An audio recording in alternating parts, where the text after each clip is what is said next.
ప్రభునందు ప్రియులైన మీ అందరికీ ఈస్టర్ సందర్భంగా మీ అందరూ కూడా శుభాకాంక్షలు తెలియజేస్తున్నాను. ప్రభునందు ప్రియులరా, చిన్న ప్రార్థన చేసుకుని ఈ ఈస్టర్ సందర్భంగా దేవుని వాక్యంలో నుంచి కొన్ని విషయాలు మనం ధ్యానం చేసుకుందాం. మహాగణుడు పరిశుద్ధుడైన మా పరలోక తండ్రి, వందనాలు స్తోత్రాలు చెల్లిస్తూ ఉన్నాం. ఈ సమయంలో నాయన నీ యొక్క పునరుద్ధారాన్ని గురించి దేవా మరి లేఖనాలు ధ్యానం చేయబోతుండగా తండ్రి మీరు మాట్లాడండి. పరిశుద్ధాత్మక సహాయం నడిపింపు దయచేసి వినుచున్న వారిలో ఆత్మకార్యం జరిగించమని ప్రార్థన చేస్తూ ప్రతి ఒక్కరు కూడా మీ పునరుద్ధానంలో ఉన్నటువంటి నాయన గొప్పతనాన్ని, దానిలో ఉన్నటువంటి శక్తిని తెలుసుకుని నీ యందు విశ్వాసం ఉంచడం ద్వారా రక్షించబడినట్లుగా సహాయం చేయమని యేసు నామములో వేడుకుంటున్నాం మా పరలోక తండ్రి, ఆమేన్. మంచిది. ప్రియమైన వారులారా, చాలా సంవత్సరాల క్రితము ఆంధ్రపత్రిక అనే ఒక పత్రికలో ఒక వార్త ఈ విధంగా వచ్చిందంట. ఆ వార్త ఏంటంటే, చనిపోయిన ఒక వ్యక్తి బ్రతికి ఉన్న ఇద్దరిని చంపివేశాడు అని. ఇందుకే ఆ వార్తలో ఉన్న విషయం ఏంటంటే, ఒక వ్యక్తి మన కృష్ణా జిల్లాలో విజయవాడలో ఉన్న ఒక వ్యక్తి తన స్వగ్రామంలో ఉన్నటువంటి తన తండ్రి చనిపోయాడు అనే ఒక వార్తను విని తన స్వగ్రామానికి, మరొక జిల్లాలో ఉన్న తన స్వగ్రామానికి బయలుదేరి వెళ్తా ఉన్నాడు. వెళ్తూ ఆ తండ్రి యొక్క మరి సమాధి పెట్టెను కూడా ఇక్కడే తయారు చేయించుకుని వెళ్తా ఉన్నాడు. అయితే ఆ సమాధి పెట్టెను తీసుకుని వెళ్ళడానికి సాధారణంగా బస్సుల్లో కానీ ట్రైన్స్లో కానీ అవకాశం ఉండదు కాబట్టి అతడు ఒక లారీ వెళుతూ ఉన్న ఒక లారీని ఆపి మరి అడిగినప్పుడు వారు లారీ పైన ఎక్కించుకున్నారంట. సో ఆ లారీ పైన అతడు సమాధి పెట్టెను పెట్టుకుని లారీ టాప్ పైన ఎక్కి ప్రయాణం చేస్తూ ఉన్నాడు. అలా కొంత దూరం ప్రయాణం చేస్తూ లారీ వెళ్తుండగా ఈలోపు మెల్లగా వర్షం ప్రారంభమైంది.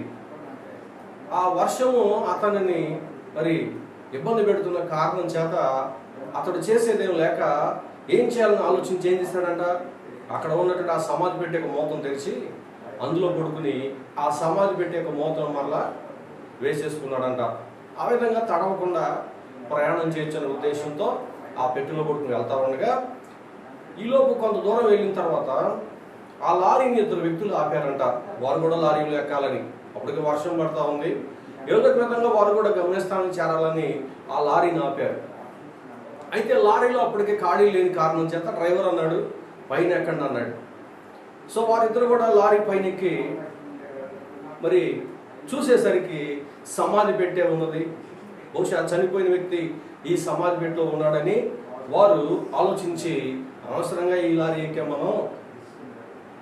మన కర్మ ఏంటో ఈ సమాధి పెట్టెతో పాటు ప్రయాణం చేయాల్సి వస్తుందని చెప్పి కొద్దిగా భయంగా మరి బిక్కుమంటూ ఒక మూల నక్కి నిలబడి ప్రయాణం చేస్తూ ఉన్నారు. ఈలోపు లారీ వేగంగా ప్రయాణం చేస్తూ ఉన్నది. వర్షం అనేది పడుతూ కాసేపటికి తగ్గుముఖం పడుతూ ఉంది. ఈలోపు అకస్మాత్తుగా ఈ సమాధి పెట్టెలో ఉన్నటువంటి వ్యక్తి ఆ సమాధి పెట్టే కవర్ని లేక ఆ మూతను తెరిచి తల బయట పెట్టేలా అన్నాడంట, వర్షం ఆగిపోయిందా అని. వెంటనే ఇద్దరు కూడా, ఎవరైతే ఆ లారీలో ప్రయాణం చేస్తూ ఉన్నారో ఇద్దరు వ్యక్తులు ఆల్రెడీ వారు భయపడతా ఉన్నారు. ఎప్పుడైతే సమాధి పెట్టెలో ఉన్న వ్యక్తి తల బయట పెట్టి మాట్లాడాడో వెంటనే వారు కంగారు పడిపోయి భయంతో ఆ లారీలోంచి అమాంతంగా దూకి ఆ ప్రమాదంలో వారు ఏమైపోయారంటే చనిపోయారు. రోడ్డు మీద వారు చనిపోవడం జరిగింది. ఆ తర్వాత రోజు పేపర్లో ఇటువంటి వార్త వచ్చిందంట, చనిపోయిన ఒక వ్యక్తి బ్రతికున్న ఇద్దరు వ్యక్తులను చంపివేశాడని. మనకి నవ్వు వస్తుంది కానీ, ఎందుకంటే ప్రతి మనుషుడికి కూడా మరణం అంటే ఒక రకమైనటువంటి భయము. మనుషుడికి మరణం అంటే అందరికీ భయమే.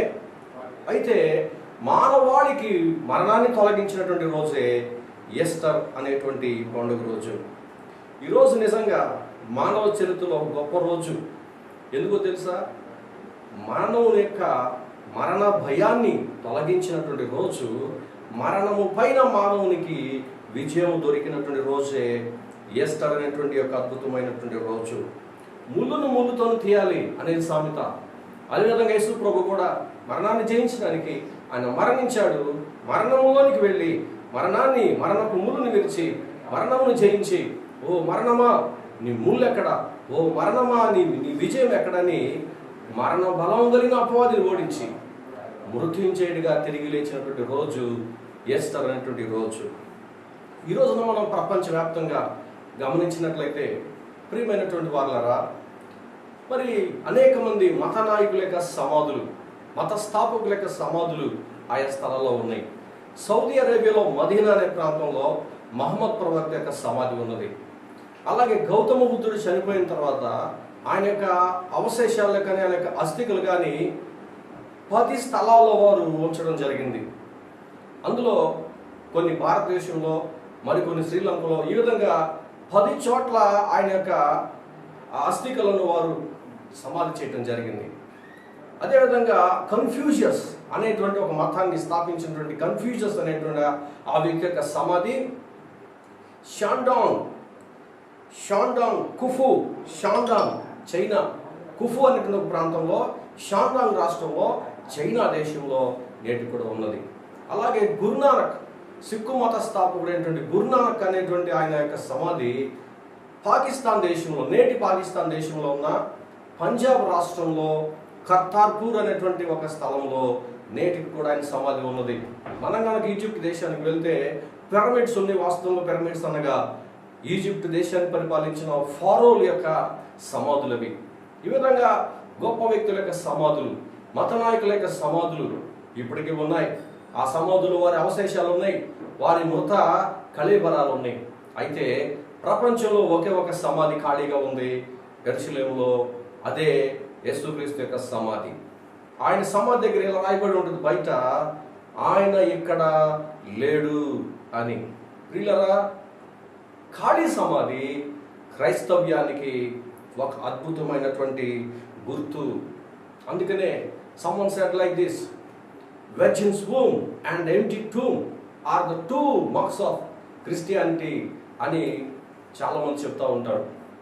అంటే కన్యక గర్భము, ఖాళీ సమాధి క్రైస్తవ్యానికి 2 గొప్ప గుర్తులు అని. ప్రియులారా, ఈ పునరుద్ధానం యొక్క ప్రభావము ఎంత గొప్పదిగా ఉన్నదంటే, యేసు ప్రభు మరణించే నాటికి 12 మంది శిష్యులు, కొంతమంది స్త్రీలు, కొంతమంది సౌకర్లు, ఇలాగున కొద్దిమందిగా ఉన్నవారు పునరుద్ధానము జరిగిన తర్వాత, యేసు ప్రభు మరణాన్ని చేసి తిరిగి లేచిన తర్వాత ఇస్రాయేల్ దేశంను దాటి, ఖండాలను దాటి ప్రపంచమంతా కూడా వ్యాపించి ఈ సువార్తను, యేసు ప్రభు గురించి సువార్త నమ్మటం ద్వారా ఈ రోజున ప్రతి ముగ్గురులో ఒక వ్యక్తి క్రైస్తవుడిగా, క్రీస్తుని ఎరిగినటువంటి వ్యక్తిగా మరి ఉన్నాడంటే దానికి గొప్ప ప్రధానమైనటువంటి కారణము పునరుద్ధానము అనేది మానవ లేక దేశాల మీద ఎలాంటి ప్రభావం చూపించిందో మనం అర్థం చేసుకోవచ్చు. కాబట్టి క్రిస్టియానిటీ బ్యాడ్ న్యూస్ కాదు, గుడ్ న్యూస్. ఇంకా చెప్పాలంటే it is a great news. అవును, యేసుని గురించినటువంటి వార్త శుభవార్త, గొప్ప శుభవార్త. అయితే ఈ యొక్క పునరుద్ధానంలో ఉన్నటువంటి 3 మానవుల్లో కలిగిన 3 ప్రయోజనాలు ఈరోజు మనం క్లుప్తంగా ధ్యానం చేసుకుందాం. బెనిఫిట్స్ ఆఫ్ రిజరక్షన్, 3 ప్రాముఖ్యమైనటువంటి ప్రయోజనాలు, మానవునికి కలిగిన 3 ప్రయోజనాలు మనము దేవుని వాక్యం నుంచి మనము చూసినట్లయితే, రోమీయులకు రాసిన పత్రిక 4:25లో దేవుని వాక్యము ఇలా చెప్తా ఉన్నది. అక్కడ ఏమని ఉంటుందంటే, ఆయన మన అపరాధముల నిమిత్తం అప్పగించబడ్డాడు, మనలను నీతిమంతులుగా చేయుటకు తిరిగి లేపబడెను అనే వాక్యం రాయబడి ఉంది. అవును, మనలను నీతిమంతులుగా చేయుటకు యేసుక్రీస్తు తిరిగి లేపబడ్డాడు. ఎందుకు? దేవుడు కయీను యొక్క అర్పణ అంగీకరించలేదు, హేబెలు యొక్క అర్పణ అంగీకరించాడు. కాబట్టి అర్పణ లేక బలియాగము అనేది దేవునికి అర్పించినప్పుడు అది అంగీకరించబడాలి. పాత నిబంధన కాలంలో చాలా సందర్భాల్లో బలియాగము అర్పించబడినప్పుడు ఆకాశము నుండి అగ్ని దిగి వచ్చి బలిని దహించి వేయడం ద్వారా ఆ బలి అంగీకరించబడింది అని కొన్నిసార్లు రుజువు చేయబడుతూ ఉండేది.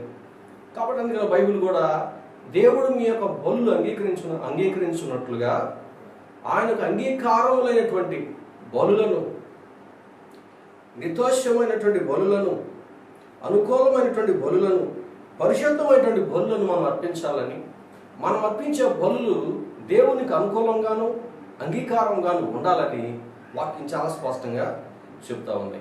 కాబట్టి మానవుల యొక్క పాపముల కొరకు యేసు ప్రభు సిలువలో చేసినటువంటి బలియాగం తండ్రి అయినటువంటి దేవుడు దాన్ని అంగీకరించాడా లేదా అనేది చాలా ప్రాముఖ్యమైన ఒక ప్రశ్న. ఎందుకంటే మరి ఆయన చెప్పుకున్నాడు, నేను మానవుల పాపముల కొరకు బలియాగముగా అర్పించబడటానికి గొర్రె పిల్లగా ఈ లోకానికి వచ్చానని బాప్తిస్మా యోహాను చెప్పాడు, యేసు ప్రభు చెప్పాడు, ప్రవచనాలు కూడా ఆయన గురించి చెప్తా ఉన్నాయి. అయితే మరి తండ్రి ఆయన బలియాగాన్ని అంగీకరించాడా లేదా అనేది రుజువు చేయబడాలి. లేకపోయినట్లయితే ప్రతి వాడు కూడా ఏమని చెప్పొచ్చు అంటే, ఈ విధంగా సిలువలో మరణించిన ప్రతి వ్యక్తి, గాయాలు పొందిన ప్రతి వ్యక్తి, శిక్షించబడిన ప్రతి వ్యక్తి కూడా ఏమంటాడంటే, నేను నా పాపం కోసం చనిపోవటం లేదు, లోక పాపాల కోసం నేను చనిపోయినంటే మరి అప్పుడు కూడా అంగీకరించాల్సిన పరిస్థితి ఉంటుంది. కాబట్టి యేసు ప్రభు యొక్క బలి తండ్రి చేత అంగీకరించబడింది అనేది రుజువు చేయబడాలంటే పునరుద్ధానం అనేది చాలా అవసరం. ఆయన మరణాన్ని జయించి తిరిగి లేచుట అనేది, ఆయన బలియాగాన్ని తండ్రి అంగీకరించాడు అనటానికి ఒక గొప్ప ప్రాముఖ్యమైనటువంటి రుజువు. యేసు ప్రభు శిలువలో వేలాడుతూ ఉన్నప్పుడు చాలామంది హేళన చేశారు. నీవు యూదుల రక్షకుడు, యూదుల రాజు అని చెప్పుకుంటా ఉన్నావు, రక్షకుని అని చెప్పుకుంటా ఉన్నావు, కాబట్టి నిన్ను నీవు రక్షించుకొని కిందకి దిగిరా అని ప్రజలు హేళన చేశారు. ఒక నేరస్తుడు యేసు ప్రభువుతో పాటు సిలువైబడిన ఒక దొంగ కూడా ఏమన్నాడు, నీవు రక్షకుడు అయితే నిన్ను నీవు రక్షించుకుని మమ్మల్ని కూడా రక్షించు అని హేళన చేశారు కదా. కానీ ఎప్పుడైతే ఈ విధంగా హేళన చేసిన వారందరూ కూడా యేసు ప్రభు మరణాన్ని జయించి తిరిగి లేచిన తర్వాత, పునరుద్ధరణైన తర్వాత వారి నోళ్ళన్నీ కూడా మూతపడిపోయింది. ఎందుకంటే వాళ్ళకి అర్థమైంది ఈయన రక్షకుడు అని. నిజమే, ఆయన చెప్పినటువంటి విధంగా ఆయన బలియాగముగా అర్పించబడ్డాడు, తండ్రి దాన్ని అంగీకరించాడు, అందుకే ఆయన మరణాన్ని జయించి తిరిగి లేచాడు అని వారికి అర్థమై అనేక మంది నోళ్ళు మూతపడిపోయినాయి.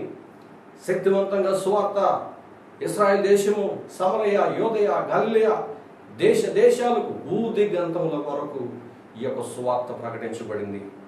ఈ వార్త వ్యాపించింది. వేలాది మందిగా, లక్షలాది మందిగా, కోటాను కోట్లుగా యేసు ప్రభువుని గురించి అనేక మంది విశ్వసించడానికి కారణం దేవుడి వాక్యం చెప్తున్న విధంగా మనలను నీతిమంతులుగా చేయటానికి ఆయన తిరిగి లేచాడు. మన అపరాధముల కోసం ఆయన మరణించాడు. అయితే సమాధిలో ఉంటే కనుక ఆయన బలియాగానికి అర్థం లేదు. అయితే మనం నీతిమంతులుగా చేయటానికి ఆయన మరణాన్ని జయించి తిరిగి లేచడం ద్వారా రక్షకుడిని నిరూపించుకున్నాడు. మన కోసము చేసిన బలియాగం తండ్రి చేత అంగీకరించబడిందని రుజువు చేయబడింది. కాబట్టి ప్రియమైన వాళ్ళరా, ఈ విషయాన్ని మనం గమనించాలి. కాబట్టి యేసు ప్రభు యొక్క పునరుద్ధానంలో ఉన్న మొదటి ప్రయోజనం ఏంటంటే, మనలను నీతిమంతులుగా చేయటానికి ఆయన తిరిగి లేచాడు. వాస్తవంగా ఆయనకు మరణం లేదు, కానీ మానవ శరీరాకారంతో వచ్చాడు కాబట్టి మనకు బదులుగా మరణించాడు. మూడవ రోజున మృత్యుంజయుడిగా తిరిగి లేచాడు. మహామహిమతో, బల ప్రభావంతో, పునరుద్ధానపు శరీరంతో ఆయన తిరిగి లేవటం జరిగింది. కాబట్టి ఇది మొదటి ప్రయోజనం. రెండవదిగా మనం గమనించినట్లయితే పునరుద్ధానం వల్ల కలిగిన రెండవ ప్రయోజనం ఏంటంటే, దేవుని అపరిమితమైన శక్తి యొక్క మహాత్యం ఎట్టిదో తెలుసుకోవడానికి పునరుద్ధానం అనేది ఒక గొప్ప రుజువు. దేవుని యొక్క అపరిమితమైన మహాత్యము, అపరిమితమైన శక్తి యొక్క మహాత్యం. పిల్లరా, ఆయన 5 రొట్టెలు 2 చిన్న చేపలు 1000 మందికి ఆహారంగా పంచిపెట్టినప్పుడు జీవాహారము నేనే అన్నాడు. సమరయ స్త్రీతో మాట్లాడినప్పుడు జీవజలము నేనే అన్నాడు. రోగులను అనేక మందిని స్వస్థపరిచినప్పుడు రోగాల పైన తనకున్న అధికారాన్ని నిరూపించుకున్నాడు. దయ్యాల చేత పీడించబడిన వారిని, వారిలో ఉన్న దయ్యాలను వెళ్ళగొట్టి వారిని స్వస్థపరిచినప్పుడు దయ్యపు శక్తుల పైన, అంధకార శక్తుల పైన తనకున్న అధికారాన్ని ఆయన నిరూపించాడు. అంతేకాకుండా గాలిని, తుఫానును, సముద్రాన్ని గద్దించినప్పుడు అవి నిమ్మలంగా అణిగిపోయినప్పుడు సృష్టి పైన తనకున్నటువంటి అధికారాన్ని ఆయన నిరూపించుకున్నాడు. అదేవిధంగా ఒక పక్షవాతంతో బాధపడే ఒక రోగి యేసు ప్రభు దగ్గరికి వచ్చినప్పుడు, కుమారుడా, నీ పాపములు క్షమించబడి ఉన్నవి అని అతనితో చెప్పి ఆ తర్వాత అతన్ని స్వస్థపరిచిన తర్వాత, పాపములు క్షమించుటకు మనిషి కుమారునిగా నాకు అధికారం ఉన్నదని, పాపములు క్షమించే అధికారము తనకున్నదని నిరూపించుకున్నాడు. అయితే ఇప్పుడు మరణించాడు, సమాధిలో ఉంచబడ్డాడు. 3వ రోజున మరణాన్ని జయించి తిరిగి లేచడం ద్వారా మరణము పైన తనకున్నటువంటి అధికారాన్ని కూడా నిరూపించుకున్నాడు. ఈరోజు మానవుడు మరణాన్ని తొలగించాలని, మరణించకుండా మరి మానవుని యొక్క ఆయుష్కాలను పెంచాలని సైంటిస్టులు కానీ, అలాగే మరి అనేక మంది మానవులు, జ్ఞానం కలిగినటువంటి డాక్టర్స్ కానీ, ప్రొఫెసర్స్ కానీ, సైంటిస్టులు కానీ, రీసెర్చ్ చేసేటువంటి వారు కానీ ఎన్నో ప్రయత్నాలు చేస్తూ ప్రయాసపడుతూ ఉన్నారు. కానీ మానవుని యొక్క ఆయుష్కాలం తగ్గిపోతూ వస్తుంది. ఆది కాండం చూస్తే మనుషులు, మెతూషెల అనే ఒక వ్యక్తి 969 సంవత్సరాలు బ్రతికాడు. అదే మోషే కాలానికి వచ్చేసరికి 120 సంవత్సరాలు, దావీదు కాలానికి వచ్చేసరికి 70 సంవత్సరాలు. బైబిల్లో చెప్తా ఉంది నరుని ఆయుష్కాలము 70 ఏండ్లు, అధిక భాగం ఉన్నట్లయితే 80 సంవత్సరాలు అని.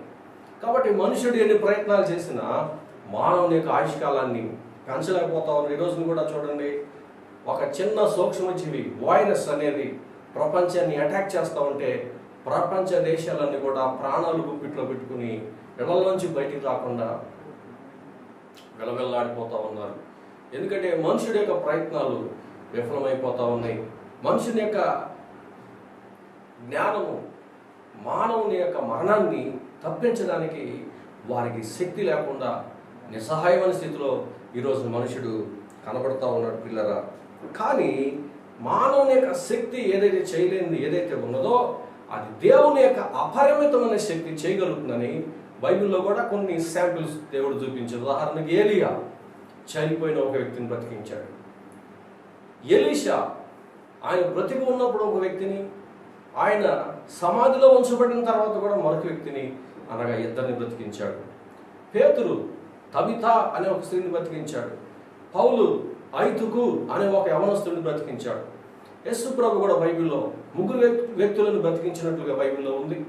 కానీ యోహాన్ అంటాడు అనేక అద్భుతాలు చేశాడు, కానీ మీరు నమ్మున్నట్లుగా కొన్నిటిని రాశాం, ఎందుకంటే అన్ని రాస్తే కనుక జీవగ్రంథం కూడా సరిపోదు అన్నాడు. ఈ యొక్క లేకపోతే భూలోకమంతా విస్తారమైన గ్రంథం అంతా రాసినా సరిపోదని చెప్పాడు. కాబట్టి యేసు ప్రభు మరి చనిపోయిన వారిని లేపాడు. వాస్తవంగా చెప్పాలంటే చనిపోయి కుళ్ళిపోయిన లాజర్ను కూడా యేసు ప్రభు సజీవుడిగా ఆయన లేపడం జరిగింది. ఇక చివరిగా అంత మునుపు చనిపోయి తిరిగి లేచిన వారు అందరూ మరలా చనిపోయారు. కానీ యేసు ప్రభు మాత్రం ఆయన చనిపోయాడు, సమాధిలో ఉంచబడ్డాడు. 3వ రోజున మృత్యుంజయుడిగా మరెన్నడూ చనిపోకుండా నిరంతరం సజీవుడిగా ఉండినట్లుగా ఆయన తిరిగి లేచాడు. కాబట్టి ప్రియమైన వాళ్ళ, అందుకనే ప్రకటన గ్రంథంలో 1వ అధ్యాయంలో మృతుడైతివి కానీ యుగ యుగములకు నీవు సజీవుడుగా ఉన్నావు అని. కాబట్టి నేడు మానవుడు అంతరిక్షాన్ని జల్లెడు పడతా ఉన్నాడు. భూమి లోపలి పొరల్లోనికి వెళ్ళి విలువైన వాటిన్నింటినో బయటికి తెస్తా ఉన్నాడు. కానీ కంప్యూటర్స్ ఉన్నాయి, గ్యాడ్జెట్స్ ఉన్నాయి, ఇది రోబోట్స్ యొక్క యుగం. అయినా కానీ మనుషుడి యొక్క జీవితం, మానవుని యొక్క మరి సమాజంలో మరణం పైన మాత్రం మనుషుడికి జయం లేదు. ఎందుకంటే మానవుని యొక్క శక్తి మరణాన్ని జయించడానికి సరిపోదు. అయితే దేవుని యొక్క శక్తి, దేవుని యొక్క అపరిమితమైనటువంటి శక్తి, పునరుద్ధానము, అది యేసుక్రీస్తు తిరిగి లేచడం ద్వారా ప్రపంచానికి దేవుడు ఎంత శక్తి కలిగిన వాడో, ఆయన మరణాన్ని జయించడానికి ఆయన ఎలాగున శక్తి ఇవ్వగలిగిన వాడో, ఆయన అపరిమితమైనటువంటి శక్తి యొక్క మహాత్యము ఎలాంటిదో తెలుసుకోవడానికి యేసుక్రీస్తు యొక్క పునరుద్ధానం అనేది ఒక గొప్ప రుజువు. మానవుడు చేయలేనిది దేవుడు చేయగలడు. కాబట్టి పునరుద్ధానం ద్వారా దేవుడు తన శక్తిని బయలుపరిచాడు. యేసు ప్రభు తనకున్న శక్తిని బయలుపరిచాడు. తన అపరిమితమైన శక్తిని యేసు ప్రభు బయలుపరిచాడు. ఎంత మునుపు మానవ చరిత్రలో చక్రవర్తులు ఎంతోమంది ఉన్నారు, రాజులు ఉన్నారు, గొప్ప గొప్ప కవులు ఉన్నారు, ఐశ్వర్యవంతులు ఉన్నారు, రాజకీయ నాయకులు ఉన్నారు, తత్వవేత్తలు, జ్ఞానం కలిగిన వారు, శాస్త్రవేత్తలు ఎంతోమంది ఉన్నారు. కానీ వారెవరు కూడా మరణాన్ని ఓడించలేకపోయారు. మరణాన్ని జయించి మరణం యొక్క పీచు మణిచిన ఒకే ఒకడు లోకరక్షకుడైన ప్రభు అయిన యేసుక్రీస్తు. మూడోదిగా మనం చూసినట్లయితే పునరుద్ధానంలో కలిగిన మూడో ప్రయోజనం, పేతురు రాసిన మొదటి పత్రిక 1వ అధ్యాయము 3-4 వచనాలు మనం చూసినట్లయితే జీవముతో కూడిన ఒక నిరీక్షణ మనకు కలుగునట్లుగా పునరుద్ధానము ఉపయోగపడింది అంటాడు. అంటే పునరుద్ధానం వల్ల కలిగిన మూడో ప్రయోజనం ఏంటంటే మానవాళికి జీవముతో కూడిన ఒక నిరీక్షణ మనకు కలిగింది. ఒకసారి ఒక తండ్రి తన కుటుంబంతో పాటు ఒక క్రొత్త పట్టణానికి వెళ్ళాడు. వారు అద్దెకు ఉండడానికి ఒక పురాతనమైనటువంటి ఒక ఇంటిలో వారు దిగటం జరిగింది. అయితే ఆ ఊరిలో ఒక ప్రచారం జరుగుతూ ఉంది. ఆ పురాతనమైన ఇంటిలో ఉన్న ఒక గదిలో దయ్యాలు ఉన్నాయని. సో ఆ రాత్రి, మొదటి రాత్రి ఆ ఇంట్లో వాళ్ళందరూ పడుకోవడానికి సిద్ధపడుతుండగా ఆ గదిలోనికి మాత్రం ఎవరు వెళ్ళటానికి కానీ, గది తెరవటానికి కానీ, గదిలోకి వెళ్ళి పడుకోవడానికి భయపడతా ఉన్నారు కుటుంబ సభ్యులందరూ. కానీ తండ్రి అన్నాడు కదా, ఏం భయపడాల్సిన అవసరం లేదు, అందులో ఏముండదు, కావాలంటే నేను ఈ రాత్రి ఆ గదిలో ఒక్కడే పడుకుని నేను అది నిరూపిస్తాను అన్నాడు. వారు వద్దని వారించారు. ఏం పర్వాలేదు అన్నాడు. సో ఆ రాత్రి తండ్రి ఆ గదిలోనికి వెళ్ళాడు, పౌపేసుకున్నాడు. పిల్లలు, కుటుంబ సభ్యులందరూ మరొక గదిలో నిద్రించారు. తెల్లవారేసరికి వీళ్ళందరూ కూడా ముందుగానే లేచి చాలా భయముతో, ఆందోళనతో, కలవరంతో ఏం జరుగుతుందా అనే ఒక కుతూహలంతో వీరందరూ కూడా ఆ గది యొక్క తలుపు వైపు చూస్తూ ఉంది. ఎప్పుడు వారి తండ్రి బయటకు వస్తాడా అని. అసలు వస్తాడా రాడా, లోపల ఏం జరిగిందో, నిజంగా దయ్యాలు ఉన్నాయా లేదా అని. అయితే ఈలోపు చిరునవ్వు నవ్వుకుంటూ ఆ తలుపు తెరుచుకుని తండ్రి బయటకు వచ్చాడంట. బయటకు వచ్చన్నాడు, ఏం భయపడాల్సిన పని లేదు, ఈ గదిలో ఎలాంటి దయ్యాలు లేవని వారికి చెప్పినప్పుడు వారికి చాలా ధైర్యం కలిగింది. ఆ రోజు నుంచి వారందరూ కూడా ధైర్యంగా ఆ గదిలోనికి వెళ్ళటం, ఆ గదిలో ఉండటానికి వారు ఎలాంటి భయం సంకోచం లేకుండా వారు ఉన్నారంట. పిల్లరా, మానవునికి కూడా ఒక భయం, మరణం తర్వాత ఏమైపోతుందో అని. అయితే యేసు ప్రభు అన్నాడు, మీకు భయపడాల్సిన అవసరం లేదు, ఇదిగో నేను మరణించబోతా ఉన్నాను, మరణాన్ని చేయించి తిరిగి లూస్తాను ముందుగానే చెప్పాడు ఆయన. అదేవిధంగా మానవులందరూ భయపడే ఆ మరణం అనే గదిలోని కానీ వెళ్ళి ఆ మరణాన్ని జయించి మృత్యుంజయుడిగా తిరిగి లేచి బయటికి, సమాధిలోంచి బయటికి రావటం ద్వారా, మరణంను జయించడం ద్వారా ఆయన ఏమని చెప్తా ఉన్నాడు మనందరికీ, మీరు మరణం అంటే భయపడాల్సిన అవసరం లేదు, నేను మరణమును జయించాను, మరణపు ముళ్ళును విరిచివేశాను, కాబట్టి మీరు నా యందు విశ్వాసం ఉంచినట్లయితే మీరు భయపడాల్సిన అవసరం లేదు, నా యందు విశ్వాసం ఉంచండి, పునరుద్ధానము జీవము నేనే, నా యందు విశ్వాసం ఉంచువాడు చనిపోయినా బ్రతుకుతాడు, బ్రతికి నా యందు విశ్వాసం ఉంచువాడు ఎన్నటికి చనిపోడు అని మనందరికీ కూడా ఒక జీవముతో కూడిన ఒక నిరీక్షణ మనకు ఆయన ఇవ్వడం జరిగింది. కాబట్టి పునరుద్ధానంలో జీవముతో కూడిన ఒక నిరీక్షణ అనేది దేవుని యొక్క యేసు ప్రభు మానవాళికి ఇవ్వడం జరిగింది. ఈ పునరుద్ధాన శక్తిని ద్వారా మనం అందరం అనుభవించాలి. ఆ శాంతిని, ఆ సమాధానాన్ని, ఆ ధైర్యాన్ని మనలో కలిగి ఉండాలి. అందుకని క్రిస్టియానిటీలో పవర్ ఉంది, మరి దేంట్లో కూడా ఈ పవర్ లేదు. ఉదాహరణకి డేవిడ్ లివింగ్స్టన్, ఇంకా అనేక మంది మిషనరీలు ఈ పునరుద్ధాన శక్తిని తెలుసుకుని, ఆ పునరుద్ధాన శక్తిని కలిగిన వారై చీకటి ఖండంగా పిలువబడే ఆఫ్రికా ఖండానికి వెళ్ళి సువార్తను ప్రకటించి ఆ ఖండాన్ని వెలిగించారు, నాగరికత నేర్పించారు, నరమాంస భక్షకులు కూడా మార్చివేశారు. దీనికి కారణము ఆ మిషనరీలందరూ కూడా యేసు ప్రభు యొక్క పునరుద్ధానపు శక్తిని ఎరిగిన వారుగా, కలిగిన వారుగా వారు జీవించారు. విలియం కేరీ ఆ పునరుద్ధానపు శక్తితోనే ఇండియా దేశానికి వచ్చాడు. మన భారతదేశంలో ఉన్న మూఢనమ్మకాలను పారదోలి, సతీ సహగమనం, చిన్నపిల్లల్ని గంగా నదిలో పారవేయటం, ఇలాంటి భయంకరమైన మూఢనమ్మకాలను పారద్రోలి స్వార్థ వెలుగును మన దేశంలో ప్రసరింపజేయటం ద్వారా ఫాదర్ ఆఫ్ మోడర్న్ ఇండియాగా ఆయన పిలువబడుతూ ఉన్నాడు. పునరుద్ధానపు శక్తి వారిని ఎలా నడిపించింది.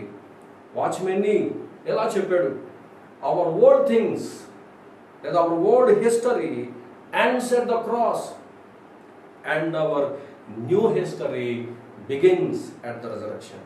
అంటే మన పాత చరిత్ర సిలువ యొద్ద ముగించబడుతుంది, మన క్రొత్త చరిత్ర పునరుద్ధానము నుంచి ప్రారంభించబడుతుంది అని. చివరిగా ఒక సందేశం, ఈ ఒక మాట మనం ఈరోజు విని మనం ముగించుకుందాం. మత్తయి సువార్త 28:5 మనం చూసినట్లయితే యేసు ప్రభు ఆ రోజు ఆదివారం ఉదయం అప్పటికే లేచాడు. ఆయన యేసు ప్రభుని ఆయన దేహానికి మరి చూడాలనే ఉద్దేశంతో ఆయన సమాధిని దర్శించడానికి మగ్దలేనే మరియా, మరికొంతమంది శిష్యులు, మరికొంతమంది స్త్రీలు ఆ ప్రాంతానికి వచ్చారు. కానీ అప్పటికే సమాధి తెరబడి ఉంది, వారు భయపడతా ఉన్నారు. అయితే ఒక దూత నిలబడి ఎలా అంటున్నాడు, మీరు ఎవరి కోసం అయితే వెతుకుతా ఉన్నారో ఆయన తిరిగి లేచాడు, రండి, వచ్చి ప్రభువు పండుకున్న ఈ స్థలాన్ని చూచి త్వరగా వెళ్ళి ఆయన తిరిగి లేచి ఉన్నాడు మృతుల నుంచి అనే ఈ సమాచారాన్ని శిష్యులకు తెలియజేయండి అని చెప్పి ఆ దేవదూత చెప్పాడు. ఈరోజు మనం కూడా అదే చెప్తా ఉన్నాడు దేవుడు. Come and see, go and tell, హేస్టిలీ go, రండి, వచ్చి చూడండి, వెళ్ళండి, త్వరగా వెళ్ళండి, వెళ్ళి చెప్పండి యేసు ప్రభు మృతుల్లోంచి తిరిగి లేచాడు అని. కాబట్టి వారు కూడా వెళ్ళారు, చూశారు, త్వరగా వెళ్ళారు, చెప్పారు. యోదయ, సమరయ, గలిలయ, భూదిగంతాల వరకు చెప్పారు. మరి ఈరోజు నీవు నేను మనం కూడా పునరుద్ధాన శక్తిని అనుభవించడం మాత్రమే కాదు, పునరుద్ధారణ యేసు ప్రభువుని గురించి తెలుసుకున్నాం. మనం ఈ వార్తను తెలియని వారు అనేక మంది ఉన్నారు. మనం వచ్చాము, చూసాము, ఇప్పుడు మనం చేయాల్సింది త్వరగా వెళ్ళి చెప్పాలి. ఒకవేళ కరోనా వైరస్ కనుక వ్యాక్సిన్ కానీ మందు కానీ కనిపెడితే ఆ వార్త ప్రపంచంలో అన్ని దేశాలకు త్వరగా సమాచారం చెప్పాలి. ఎందుకంటే ఒక మనిషి కూడా, ఒక ప్రాణం కూడా పోవడానికి వీలు లేదు. అదేవిధంగా ప్రియమైన వాళ్ళారా, ఒక ఆత్మ కూడా నరకానికి వెళ్లకుండా ఉండాలంటే, నిత్య నరకాగ్ని గుండంలో వారు యాత్ర పడకుండా ఉండాలంటే యేసు ప్రభు మరణాన్ని జయించి తిరిగి లేచాడనే ఆయన పునరుద్ధానం గురించిన సమాచారాన్ని మనం కూడా త్వరగా వెళ్ళి ఒకరు కూడా నశించుకోకుండా అందరికీ తెలియపరచవలసినటువంటి బాధ్యత మన పైన దేవుడు పెట్టాడు. Go and tell, come and see, go and tell, హెస్టిల్ go, త్వరగా వెళ్ళండి, మీరు ఈ సమాచారాన్ని చెప్పండి. కాబట్టి పునరుద్ధానంలో ఉన్న ప్రయోజనాల గురించి మనం తెలుసుకుందాం. ఆయన పునరుద్ధానం శక్తిని అనుభవిస్తూ ఈ సమాచారాన్ని అనేక మందికి చెప్పడానికి, మనం త్వరగా వెళ్ళి ప్రకటన చేయడానికి ప్రార్థనాపూర్వకంగా సిద్ధపడుతూ ప్రయాసపడదాం. అటువంటి కృప ఈ పునరుద్ధాన పండుగలో పునరుద్ధానుడైన ప్రభు యొక్క శక్తి మిమ్మల్ని కమ్ముకొని ఆ విధంగా దేవుడు మిమ్మల్ని సిద్ధపరచాలని, ఆ విధంగా దేవుని కృప మనందరికీ తోడుగా ఉండాలని ఈ మాటలు మీకు తెలియచేస్తూ ముగిస్తూ ఉన్నాను. అటువంటి కృప దేవుడు మనందరికీ దయచేయును గాక. ఆమేన్.